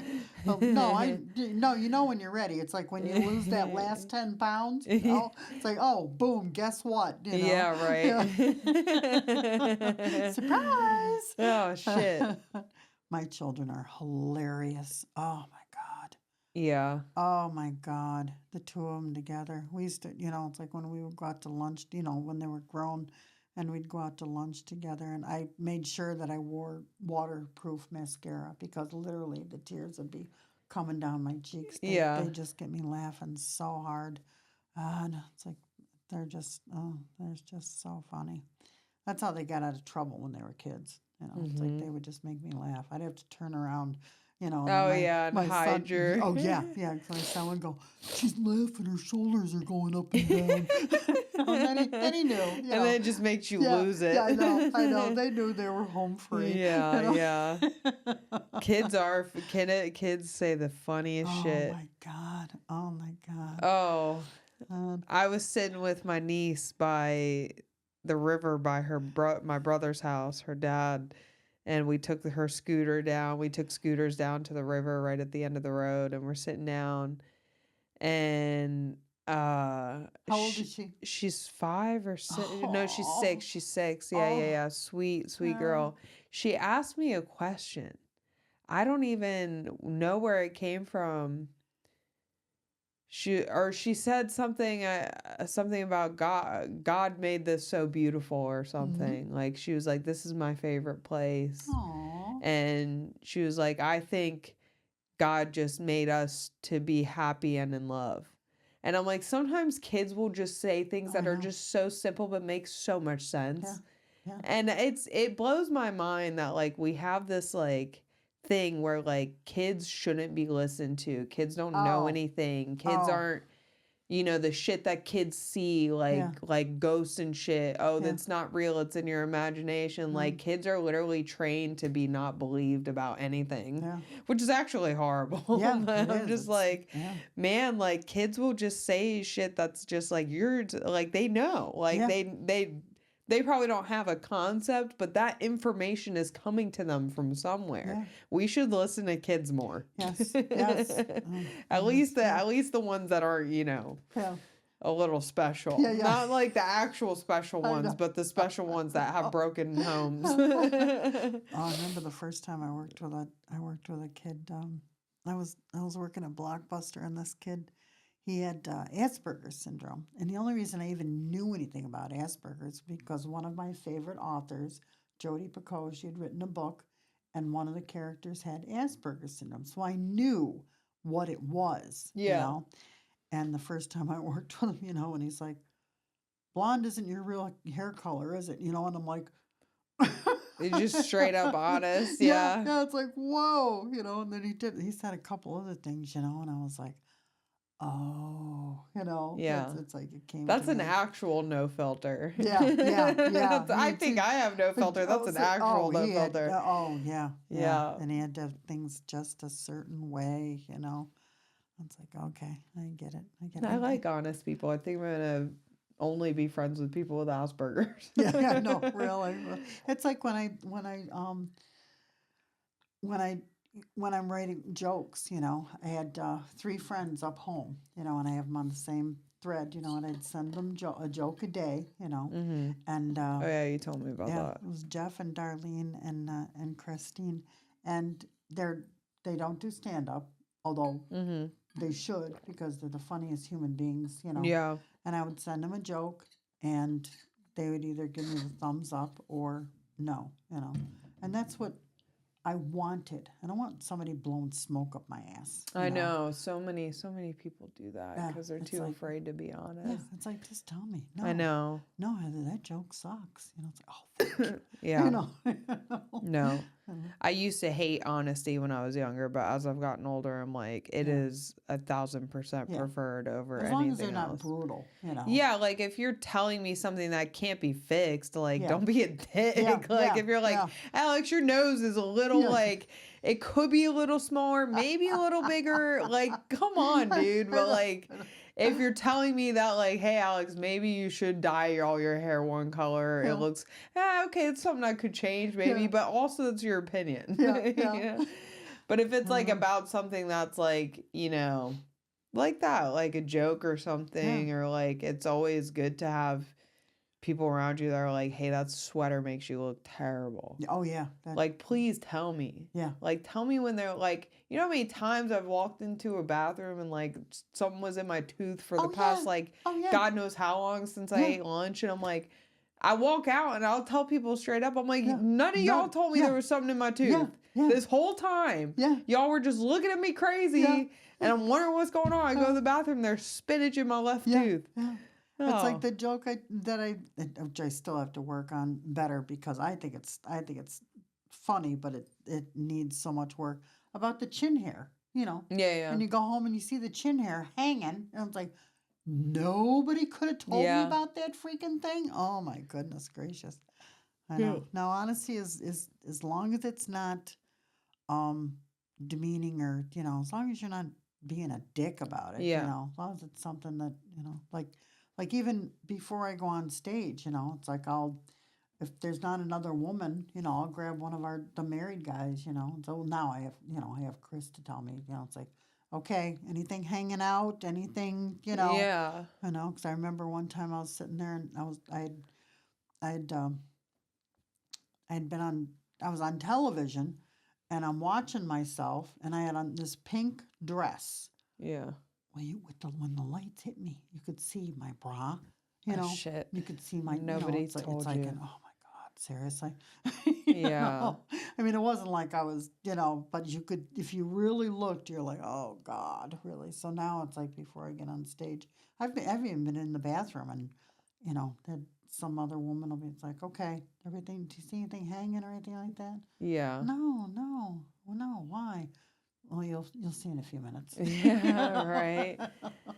Yeah, I'm about to go on stage. yes. Can you shine a flashlight on my titties real quick? Yeah, really. Check to see if they're gonna show through. Without a dollar bill in your hand, please. That's hilarious. See, we can't stop. We know, kept going for another 30 minutes. Well, this is gonna be the first 6-hour-long podcast. We'll go for days. I know. I could talk about comedy all the time. Just I just want to be good. It's all I want. I just want to be. Same. I don't know. Just be able to make someone laugh. at their own misgivings, you know, or their own pain, basically, you know. It's like, God, when somebody is up there, it's like talking about theirs, you know. It's crazy. It's crazy. Yeah, I'm thankful and happy that I found it, Mm-hmm. especially as early as I did. So, changed my life. Yes. Like a complete 180. Yes. Totally So, changed I mine. mean, yeah. You know, because I was just so shy. I know. Right? Never. I know. I was shy No. until I wasn't. I still am. Yeah. Like, yeah. I still am. Like, I new people, around new people, I won't say shit. Yeah. Like, I won't. I had to force myself when I started doing comedy to like introduce myself to people, which I hadn't done before. Yeah. I usually just tiptoed around people, and I'm just like, I'm here. If you talk to me, I'll talk to you. Yeah. But once I really get to know people, I'm like the annoying friend. Like, I'm like the one that just won't shut the fuck up. And it's like, that's why I'm like, I got to make sure I keep people at distance, not because of them, but because of me. Oh, that's funny. No. That's funny. Yeah. Well, Yeah. you got everybody's got to come see you when you come headline at the Yes, club. That'll be fun. I'm so excited. That'll be fun. That'll be a good time. You got any other shows coming up? Oh, You want to tell the people about? I know. What do I mean? I know. It's like it's funny because I was looking at the calendar today, and I was no, Chris has got one on Thursday. I've got us both on the same calendar. He's in one color. I'm in the other. Color coded. Life imitates art. Is his black, yours white? Yeah. You know what is so funny? It's like our relationship, you know, it's like the main thing is the age difference, you know. But I don't really think too many people even think about the fact that, you know, we're a biracial couple, you know. Yeah, no. I mean, unless they're racist. Yeah. No. I mean, like, I've seen, because I've had many black friends throughout my life, just growing up in Melbourne, Florida. It's just a part of it. But I went out to dinner one night for the first time, which I don't do. First time I really ever went out to dinner with a friend. Wow. I just don't do that. Yeah. We go out to dinner, me and her, and there's this older white lady just staring at us. Yeah. I'm like, what the fuck is this lady looking at? Right. Yeah. So I'm with my friend, whatever, we're ordering food. And then this lady comes over and she like grabs my friend's shoulder and she goes, you know, I'm sorry I've been staring this, because she can see I'm staring back because I'm an asshole. Like, I'll stare right back at you in your eyeballs and be like, what are you doing? Like, this is weird. Like, just a stranger.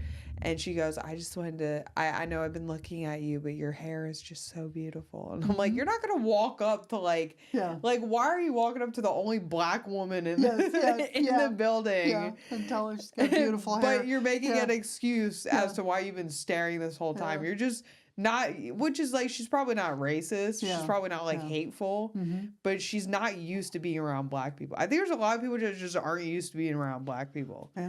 Because there's a lot of states where there's just a lot of cities where there's just white people. Oh, my entire school when I was in high school. 100% Caucasian. I'm talking no Asians, no 100% Caucasian. There's a lot of places like that. I mean, there are, I'm not saying there's not racist, for sure are racist people, but most people just aren't used to being around other people. Yeah. They just don't, they're like, oh shit. Like, so when they see them, they're like, it's like it's like if you send a black guy to Japan, like everyone's going to be like, oh my God. Like, have you ever seen the Michael Jordan ad for toothpaste in Japan, like back in the 90s? No. It's so fucked up. They have the most like racist, and they're hilarious to be honest, but like they're so racist. It's funny.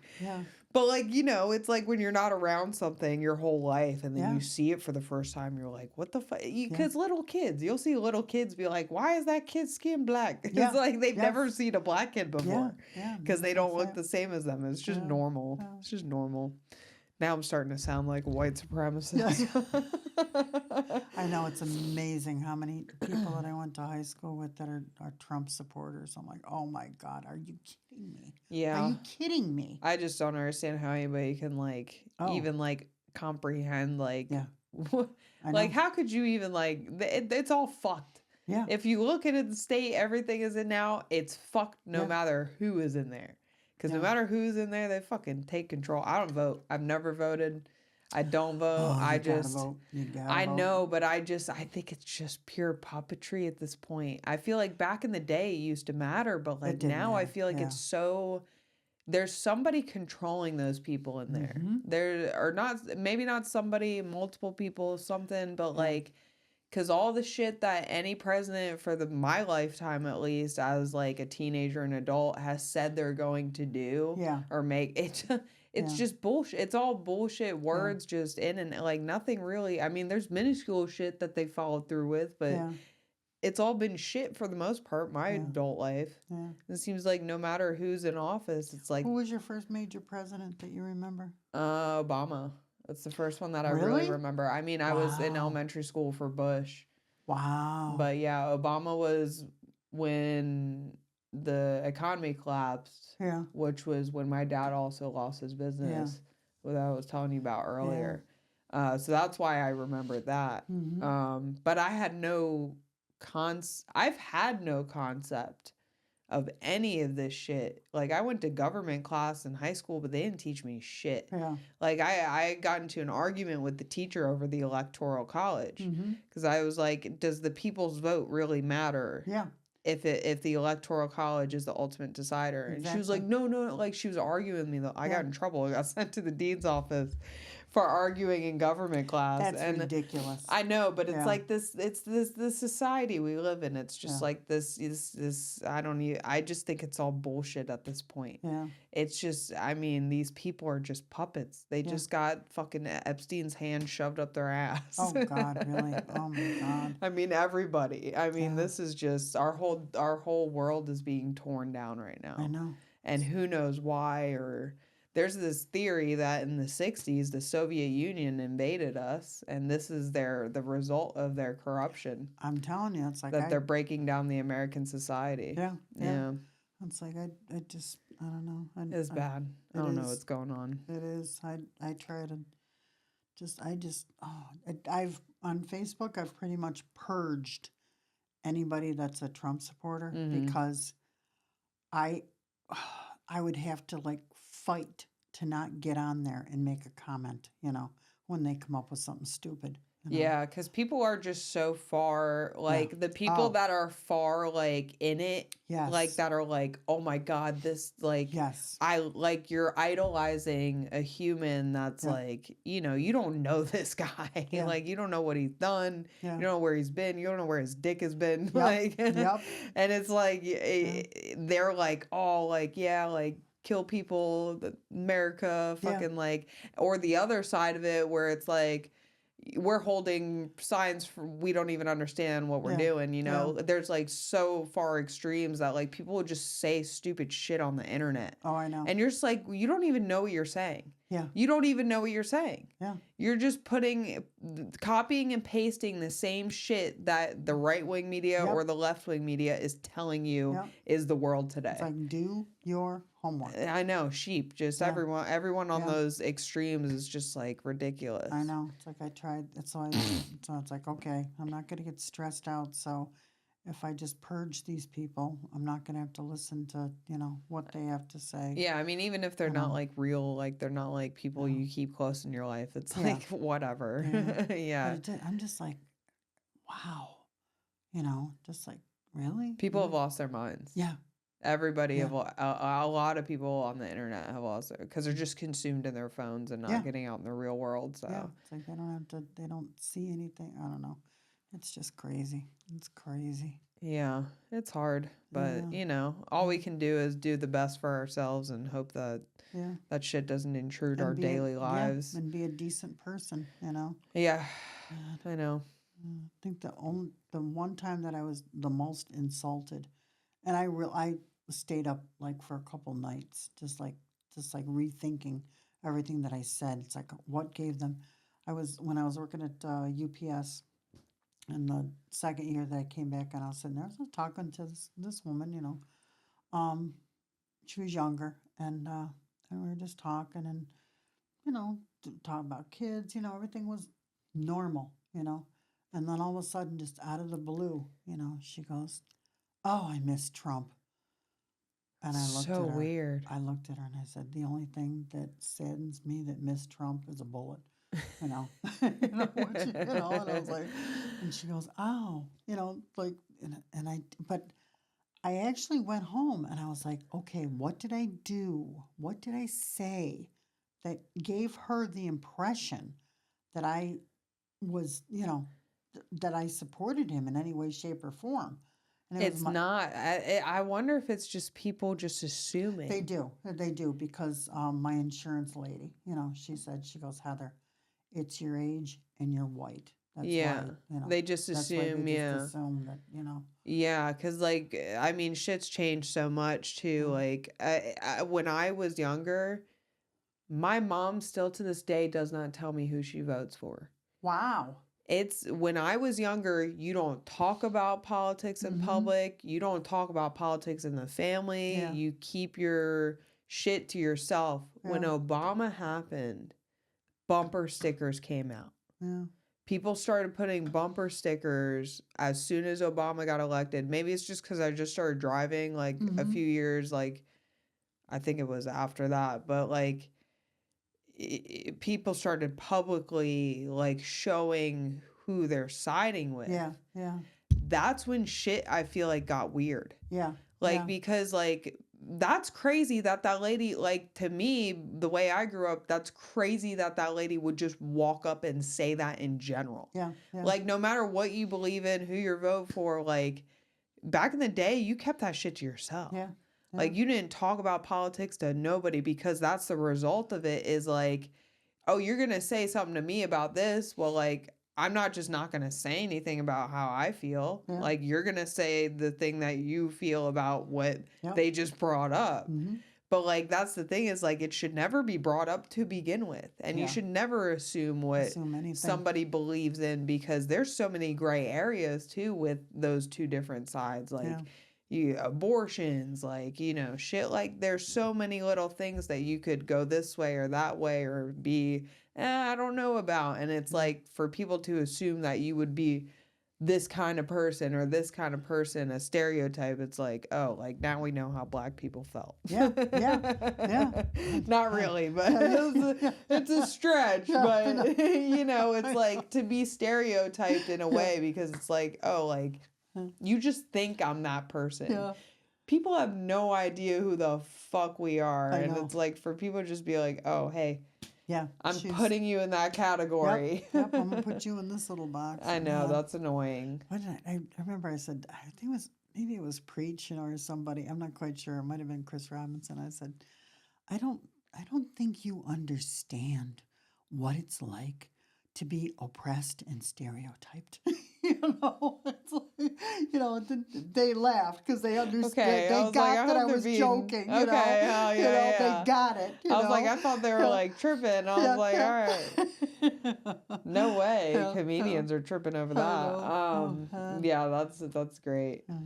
Oh, yeah. I mean, well, they don't. Maybe their parents. I know. Yeah. No, I'm kidding. No, I'm not. Yeah.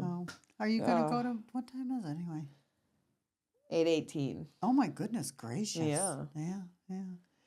I'm staying home tonight. I'm gonna edit this podcast and get it uploaded, and I gotta finish, or not finish, but keep working on those panels. I gotta try to get those panels done before Thursday, because these are while the guy's doing the graffiti, like, these are my only few days to, like, get it done. Okay. But it's going by pretty quick, so I should be able to be done by Thursday. Good. Everything's going on time, last minute, but on time. Okay. And you're sticking with the green room for kids? That's an We'll excellent. see. Yeah. I would love, I think it's smart, because like Yes. comedians, new moms that are like women that are comedians, like they travel with their kids sometimes, and instead of having to leave it with like a babysitter, you can put it in a crib in a room that's soundproof with cameras so you can watch it, you know, your kid the whole time. And the kid can be as loud as you put TV on, you know. Small little, you know, like in like where they put prisoners in. And where it's like a box, like everything's padded. Like it's just a padded room. That's just kid can scream and whatever. But or the next comic. I'm like, if I ever get a place big enough, because I mean, the ultimate goal is to get a place that I would own. Like I would own the building. Instead of lease and like do this crap where I'm just paying somebody a check for the rest of my life. But that's like years, you know. I imagine myself leasing maybe like a couple more places before that, but that's like, you know, 10, 15 years, something like that.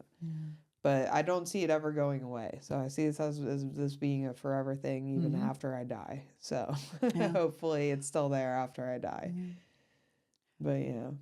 Yeah, I'd like to have like a, like with property, I'd like to have like a place that, you know, you can call the clubs and say, hey, you know, if you want to have somebody from out of town, you know, I got a room here that they can stay in, you know, because that's the way it was back when I first started. It's like if you went out, like, you know, the motel room that you stayed in was included in your doing stand up, you know. It's like, huh?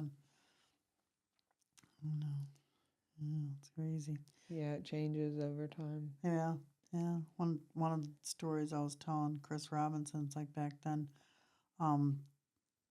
my friend Danny and I, we did a show somewhere, and then we went back to the motel room, and you know how you have like, you know, you wake up and it's like, did I dream that or whatever? But I was watching the doorknob on my motel room turning, you know, and that scared the bejesus out of me. But the next morning, you know, I got up and, you know, Danny and I were leaving to go home, and he goes, there was this guy here last night. He was asking, like, what room you were in, you know.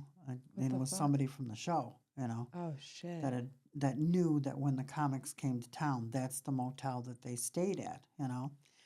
And because Danny had been sitting outside my room smoking a cigarette, you know. Yeah. And the guy came up and said, oh, yeah, Heather told me to come and meet her at her motel room. And Danny goes, no, she didn't. Heather doesn't do that.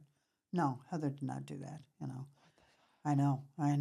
And I got to the point where it's like I would put the chair underneath the doorknob, you know. And I was like, man, I don't know. Yeah, I've had some sketchy experiences in hotels. I'm just like, I've seen ghosts at one hotel. Yeah. Terrifying experience. I believe it. Terrifying. I believe it. I was like half asleep though, because it was like 3 a.m. Yeah.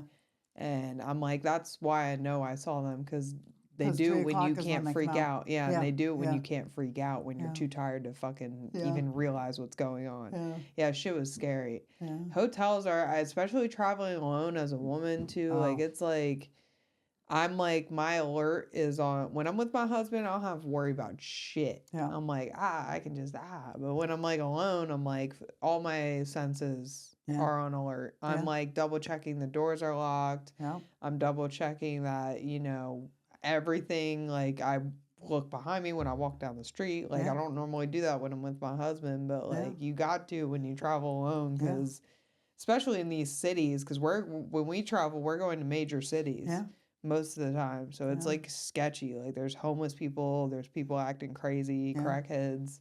I always make sure that, you know, it's like the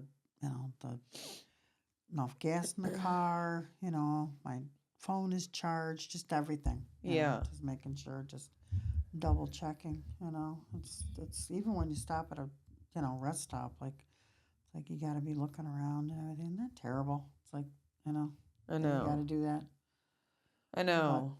Why can't we just not worry about getting raped? I know. Raped and murdered. I'd like to be able to go out with my vagina and, you know, have a good time with my vagina.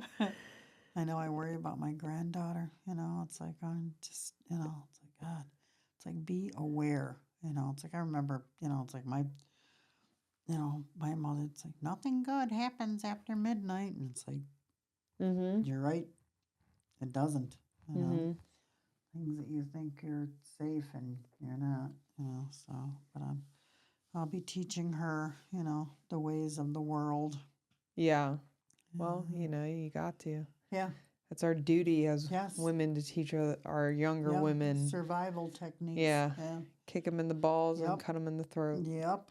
Or Oh stick my them in the God. eyes. I know. It's like I'm thankful every asshole that I went out with before because it sure makes me appreciate, Chris so much more. Oh, He's yeah. such a Oh, God, yeah. gentleman. I feel the same way about my husband. Uh, I'm just like, oh, like the people, the dirt bags I've been with. I'm like, I got so lucky. I found somebody that Yes. isn't a piece of shit. Yeah. Because, Yeah. there's a lot of pieces of shit out there Yes. that They just, are. have no care for how you feel or who you Yeah. are. And And it's I like, got very lucky. I You know. did too. I sure. Oh my God. I've only known Steve for, a little over, a year and a half, but But he is good just guy. a gentleman. Good guy. Just a Nice pure guy. gentleman. It's like, Couldn't hurt a fly. I mean, way of- could, but doesn't. Yeah, I know. I know. I'm sure. It's another thing. It's like, go ahead. Yeah. He'll kill you. Yeah, he'll scare the shit out of some people, I'm Yeah. sure. Yeah. But I've never seen that side of him. No, he's a good person. He really is. Yeah. It's like when I say my prayers at night, because I said to him, do you ever hear me praying at night? And he's, no. Yeah.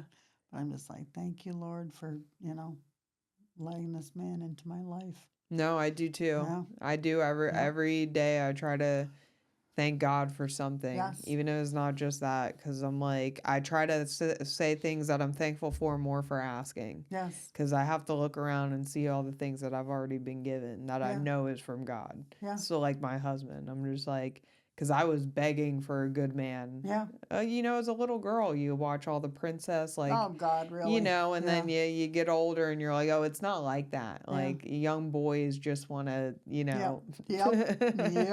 be boys. know. And then you get older and you're like, oh, like most men are Yeah. especially in today's society, cheaters and just Oh, I nasty know. and I know. a porn-filled satanic world, which is hard to resist unless you're a man with hobbies. Yeah.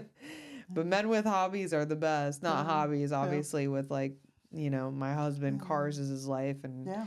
see comedy is his life. So I mean, I know that, if he's out late at night, it's like I do, worry about him driving home, falling asleep at the wheel or something. I know, yeah. That scares the bejesus out of me, But that's kind of like how we started, because, when the three of us, me and Rudy and Chris started out, it's like, and I used to tell them all the time, it's like, if you're driving back home and call me, Chris and I would talk for hours on the phone, before we were, Yeah. smashing. Oh, God, he is so funny. Yeah, Just like I naturally know. funny. Like he tells the story. I try not to be jealous. I'm like, I tell him all the time, I'm like, dude, you're going to be the first dude that my club brags about. Yes. Because I'm Yes. telling you, I'm going to be like, C. Dillard performed here? Yes. There's going to be a day where I'm going to be Yes. able to say that. Yeah. Because I know he's that, fucking good. Yeah, because I remembered, with Mojitos back when it was first, when we first went there. And I remember sitting there with Jonathan, and Chris was getting up and walking up towards the stage, and I looked at Jonathan. I said, "Love this kid. He's hysterical, Mm-hmm. But you know which ones are gonna, especially with his work ethic. Oh my God, and he doesn't have anything holding him back. Yeah. You know. It's his number one focus next to you, Yeah.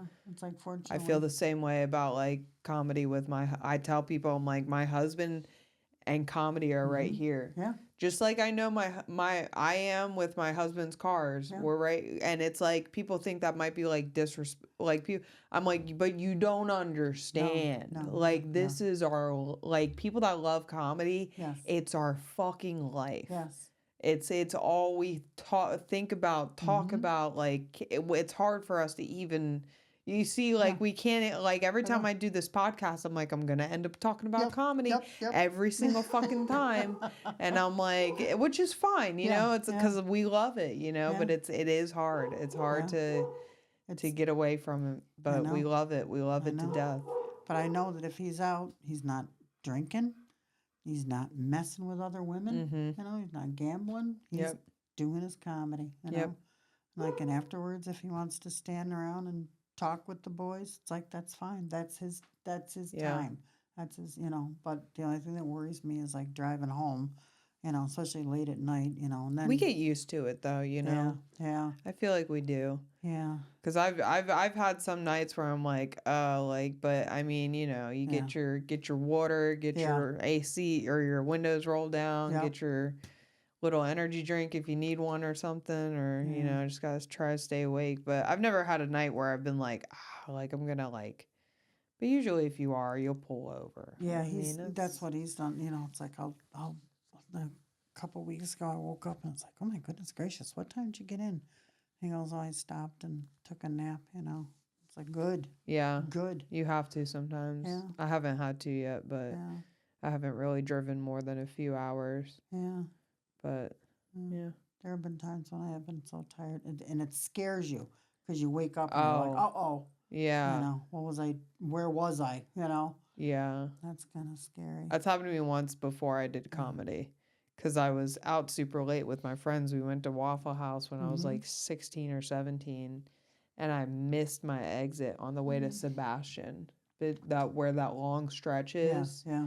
And I didn't realize how far it was because it was my first time driving. I never driven that far before. So I'm like, it's fucking 4 a.m. Yeah. And I'd just been drinking all night. I'm sobered up, but we had just ate, but I'm driving. I'm like, I'm so tired. Like, I start crying. Yeah. Because I'm like, I'm going to crash my car. Yeah. Like, I need to get home. I can't just fall asleep on the side of the road. I'm a 16-year-old girl. Yeah. I will get murdered. Yeah. It is. It's, that's scary. Like, I freaked out. Yeah. Yeah. That is the worst thing. Yeah. All right. Well, I love you. Baby. You're love amazing. You. Are you kidding me? Oh my God. I can't wait for you to be famous, Miss Heather Hill, and I get to say that I knew you, and you were on my podcast. She keep working that back and I'm about to throw the shit like